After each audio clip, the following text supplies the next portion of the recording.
What's up guys, Steve here, and today I want to talk about that new default wallpaper used for the iPhone XS models and all of their marketing.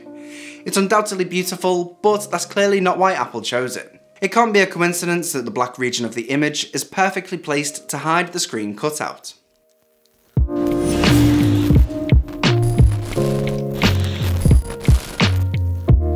While Apple isn't denying the existence of the notch in the two most expensive of the 2018 iPhones, it's certainly trying to de-emphasize it.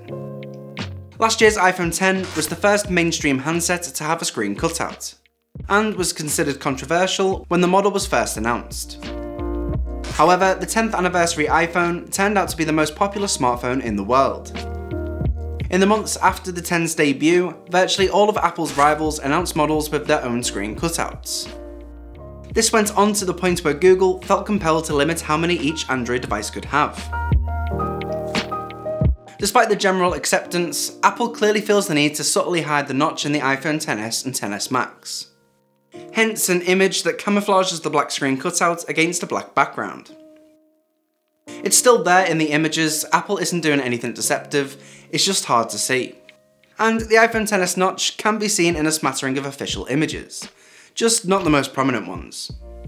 The same is not true of the cheaper iPhone XR though. Its wallpaper makes no attempt to hide the notch. A conspiracy theorist might suggest that this is intended to subtly steer people towards the more expensive devices, as they don't appear to have a notch. Incidentally, the images chosen for the iPhone XR wallpapers look like planets, but are really close-up pictures of soap bubbles. But let me know in the comments section down below what you think Apple is trying to do here. Are they trying to hide the notch, or is it just a coincidence? I mean, the wallpapers do look really nice.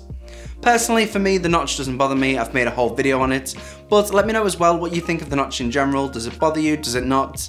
If you've enjoyed this video though, please hit that like button, subscribe if you haven't already, and I'll catch you in the next one.